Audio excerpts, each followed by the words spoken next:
पूर्व जन्मों के कर्मों से ही हमें इस जन्म में माता, पिता, भाई बहन, पति पत्नी, प्रेमी प्रेमिका, मित्र शत्रु, सगे, संबंधी इत्यादि संसार के जितने भी रिश्ते नाते हैं सब मिलते हैं, क्योंकि इन सब को हमें या तो कुछ देना होता है या इनसे कुछ लेना होता है।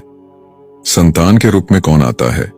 वैसे ही संतान के रूप में हमारा कोई पूर्व जन्म का संबंधी ही आकर जन्म लेता है, जिसे शास्त्रों में 4 प्रकार से बताया गया है। ऋणानुबंध, पूर्व जन्म का कोई ऐसा जीव जिससे आपने ऋण लिया हो या उसका किसी भी प्रकार से धन नष्ट किया हो, वह आपके घर में संतान बनकर जन्म लेगा और आपका धन बीमारी में या व्यर्थ के कार्यों में तब तक नष्ट करेगा जब तक उसका हिसाब पूरा ना हो जाए। शत्रुपुत्र, पूर्व जन्म का कोई दुश्मन आपसे बदला लेने के लिए आपके घर में संतान बनकर आएगा और बड़ा होने पर माता, पिता से मारपीट, झगड़ा या उन्हें सारी जिंदगी किसी भी प्रकार से सताता ही रहेगा। हमेशा कड़वा बोलकर उनकी बेइज्जती करेगा व उन्हें दुखी रखकर खुश होगा। उदासीन पुत्र, इस प्रकार की संतान न तो माता पिता की सेवा करती है और ना ही कोई सुख देती है, बस उनको उनके हाल पर मरने के लिए छोड़ देती है। विवाह होने पर यह माता पिता से अलग हो जाते हैं।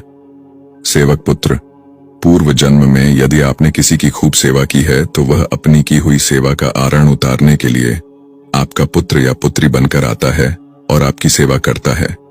जो बोया है वही तो काटोगे। अपने माँ बाप की सेवा की है तो ही आपकी संतान वृद्धावस्था में आपकी सेवा करेगी, वरना कोई पानी पिलाने वाला भी पास नहीं होगा। आप ये ना समझें कि ये सब बातें केवल मनुष्य पर ही लागू होती हैं। इन 4 प्रकार में कोई सा भी जीव आ सकता है। जैसे आपने किसी गाय की निस्वार्थ भाव से सेवा की है तो वह भी पुत्र या पुत्री बनकर आ सकती है। यदि आपने गाय को स्वार्थवश पालकर उसको दूध देना बंद करने के पश्चात घर से निकाल दिया तो वह अणानुबंध पुत्र या पुत्री बनकर जन्म लेगी। यदि आपने किसी निरपराध जीव को सताया है तो वह आपके जीवन में शत्रु बनकर आएगा और आपसे बदला लेगा। इसलिए जीवन में कभी किसी का बुरा न करें, क्योंकि प्रकृति का नियम है कि आप जो भी करोगे उसे वह आपको इस जन्म में या अगले जन्म में 100 गुना वापस करके देगी। यदि आपने किसी को 1 रुपया दिया है तो समझो आपके खाते में 100 रुपये जमा हो गए हैं। यदि आपने किसी का 1 रुपया छीना है तो समझो आपकी जमा राशि से 100 रुपये निकल गए। जरा सोचिए, आप कौन सा धन साथ लेकर आए थे और कितना साथ लेकर जाओगे? जो चले गए वो कितना सोना चांदी साथ ले गए?